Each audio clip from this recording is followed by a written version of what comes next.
सबसे पहले तो 2020 चुनाव के लिए मैं बिहार की समस्त जनता को बहुत बहुत बधाई देता हूं कि इस राजनीतिक महापर्व में वो भारी संख्या में हिस्सा ले और ज़्यादा से ज़्यादा लोग मतदान के लिए निकलें।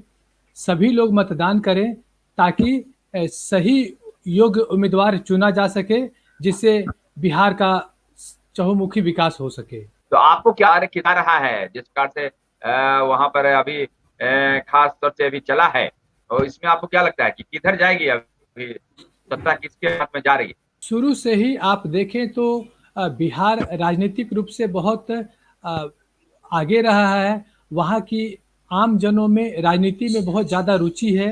लोग राजनीतिक कार्यों में बढ़ चढ़ के हिस्सा लेते हैं और शुरू से ही बिहार राजनीतिक रूप से बहुत सक्रिय राज्य रहा है। बिहार का इतिहास हम जी। उठा के देखें, जब हाँ। एक बार 1965 में सर्वे हुआ जीडीपी के मामले में, तो बिहार उस समय में बिहार झारखंड इकट्ठा था। जी। तो पूरे भारत में जीडीपी में जी। विकास के टर्म्स में बिहार भारत में नंबर दूसरे स्थान पे था। पहले स्थान पे महाराष्ट्र था और दूसरे जी। स्थान पे बिहार था। लेकिन 70 के बाद के दशकों में आप देखें तो जो भी राजनीतिक दल आए वो जनता की अपेक्षाओं के अनुरूप काम नहीं कर सके और बिहार की अर्थव्यवस्था नीचे गिरते गई। यहाँ तक कि 1991 में आप देखें तो बिहार अपने पड़ोसी राज्यों उत्तर प्रदेश, मध्य प्रदेश, राजस्थान और कई राज्यों से आगे था जीडीपी के मामले में, स्वास्थ्य, शिक्षा, सड़क के मामले में। लेकिन 1991 की बाद से जो सरकार बनी, जी। खास करके आरजेडी के समय में, 3 मार्च 1990 को आदरणीय लालू प्रसाद यादव जी मुख्यमंत्री बने। लेकिन लालू प्रसाद यादव जी कभी भी बिहार के विकास को के लिए कोई काम नहीं किए। उन्होंने जातिवाद को बढ़ावा दिया, गुंडागर्दी को बढ़ावा दिया, भ्रष्टाचार को बढ़ावा दिया, किडनैपिंग को बढ़ावा दिया और बिहार का विकास अपने परिवार के विकास को ही बिहार का विकास समझते रहे। इन वजहों से 2005 आते-आते तक भारत के तमाम राज्यों में सबसे नीचे, चाहे वो बेरोजगारी का मामला हो, बीमारी का मामला हो, अच्छी शिक्षा का मामला हो, सभी मामलों में बिहार भारत का सबसे निचले स्तर का राज्य बन गया। सभी जगह पे बिहार वर्ड एक तरह से मजाक का बात बन गया। लेकिन तमाम बाधाओं के बीच, अनेक कठिनाइयों के बीच बिहार की महान जनता ने आदरणीय मुख्यमंत्री नीतीश कुमार जी को 2005 में उनको बिहार का कमान सौंपा और लगातार 2005 से पिछले 15 सालों से आदरणीय मुख्यमंत्री नीतीश कुमार जी ने इतना काम किया कि आज आप देखें तो बिहार भारत के विकसित राज्यों में से एक आकर के खड़ा हो गया है। जी, मैं आपको बताऊं कि बेरोजगारी का दर सिर्फ बिहार ही नहीं, पूरे भारत में ये बहुत विकराल समस्या बन गई है। खास करके लॉकडाउन के बाद से केंद्र सरकार की गलत नीतियों की वजह से आज पूरा देश भुगत रहा है। उन्होंने कुछ गलत फैसले लिए, उद्योगों को बिना सोचे समझे बंद कर दिया। इस वजह से तमाम राज्यों की आर्थिक स्थिति बहुत खराब हो गई और जब प्रत्येक राज्यों की आर्थिक स्थिति खराब होगी तो बिहार उससे अछूता नहीं रह सकता। लेकिन बिहार के माननीय मुख्यमंत्री आदरणीय नीतीश कुमार जी ने बहुत अच्छा काम किया। जो प्रवासी मजदूर बिहार लौटे उन सबको प्रवासी कार्ड बना करके दिया, जिससे उनकी अच्छी स्वास्थ्य के लिए, आने वाले समय में रोजगार के लिए और उनके भोजन पानी के लिए, उनको अनाज के लिए अच्छी व्यवस्था हो सके इस मामलों में। और आज के भी डेट में आप डाटा उठा के देखें तो कोविड टेस्ट के मामले में बिहार भारत का नंबर 1 राज्य है। सबसे ज़्यादा टेस्टिंग बिहार में ही हो रही है। तो आर्थिक रूप से पिछड़ापन होने के बावजूद बिहार की के मुख्यमंत्री ने बहुत अच्छा काम किया। कोविड पेशेंट के डेथ रेशियो में भी आप देखें तो जी। भारत के सबसे लोएस्ट डेथ रेशियो आपके बिहार में ही है। तमाम प्रवासी मजदूर जो पलायन कर रहे थे, उत्तर प्रदेश में भी पलायन हुआ, बिहार में भी पलायन हुआ, उड़ीसा में पलायन हुआ, मध्य प्रदेश में हुआ, तो हर एक राज्यों में हुआ। लेकिन जो व्यवस्था की गई तो बिहार उन सब में सबसे अग्रणी राज्य रहा। माननीय मुख्यमंत्री जी के निर्देश पे सभी प्रवासियों का अच्छा से हेल्थ चेकअप हुआ, उनको तमाम तरह की सुविधाएं दी गई ताकि बिहार के प्रवासी मजदूरों को किसी भी तरह की कोई दिक्कत ना हो। बिहार का स्वास्थ्य जो है वो राज्य का विषय है। आ, कोई राज्य निर्धारित करते हैं कि हमारे राज्य में स्वास्थ्य की सेवाएं कैसी होंगी। तो बिहार को आप देखें तो जी जी स्वास्थ्य सेवाएं वहाँ पे कंपैरेटिवली दिल्ली के मुकाबले में थोड़ा कम है। इस वजह से भी टेस्टिंग में थोड़ा लेट हुआ। जी दिल्ली की तुलना भारत के किसी अन्य राज्यों से नहीं की जा सकती, लेकिन अपने पड़ोसी राज्यों के मुकाबले में पश्चिम बंगाल हो, चाहे उड़ीसा हो, झारखंड हो या उत्तर प्रदेश हो, इन तमाम राज्यों से अगर आप तुलना करें तो वहाँ पे बिहार की सुविधाएं निश्चित रूप से बेहतर है और टेस्टिंग भी सबसे ज़्यादा बिहार में ही हुई। और एक बात और जानना चाहेंगे कि अब जो रुख है बिहार विधानसभा चुनाव का, बिहार की जागरूक जनता इस बात का फैसला लेगी कि उन्हें आगामी किसकी सरकार लानी है। मैं आपको थोड़ा सा पहले 2005 के पहले का जी बिहार के बारे में बताऊं तो वहां पे न सड़क था, न स्वास्थ्य की कोई सुविधा थी, न कोई पढ़ाई की व्यवस्था थी। और जितने भी बिहार से जी माइग्रेट हुए, चाहे वो मजदूर तबका हो, पढ़ा लिखा तबका हो, प्रोफेशनल तबका हो, डॉक्टर तबका हो, तमाम तरह के इंजीनियर का तबका हो, सब लोग 1990 से लेकर 2005 के बीच में ही बिहार की जर्जर व्यवस्था और अपहरण तो वहां का सबसे प्रमुख उद्योग बन गया था। तो लालू जी के रेजिम से सब लोग जी वाकिफ हैं कि लालू जी के समय में गुंडागर्दी के अलावा और कोई वहां पे काम हो नहीं रहा था। तो सभी तरह का तबका बिहार से जी पलायन किया। लेकिन नीतीश जी जब 2005 में शासन सत्ता में आए तो उन्होंने बिहार का विकास किया। जब नीतीश जी बिहार शासन में आए थे तो बिहार का बजट उस समय में करीब 22,000 करोड़ का था। अभी पिछले साल बिहार का बजट 2,32,000 करोड़ था। बिहार का जीडीपी भारत के सभी राज्यों से सबसे ज्यादा जीडीपी है। डबल डिजिट ग्रोथ सिर्फ भारत के 2 राज्यों में हो रहा है। एक तो बिहार जहां पे जीडीपी रेट 11.2% है और उसके बाद नंबर 2 पे दिल्ली है जहां पे जीडीपी 10.2% के आसपास है।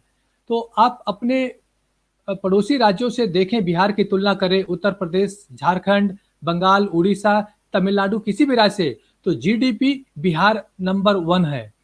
बिहार में काम बहुत हुए। आज वहाँ की सड़कें बहुत अच्छी सड़कें हैं, 24 घंटे बिजली रहती है, हर घर नल का जल है। तो लोगों की सुविधाओं में आमूलचूल परिवर्तन हुआ। इस कार्यक्रम के प्रायोजक हैं भारत हाट ऑनलाइन, आपका अपना संपूर्ण स्वदेशी।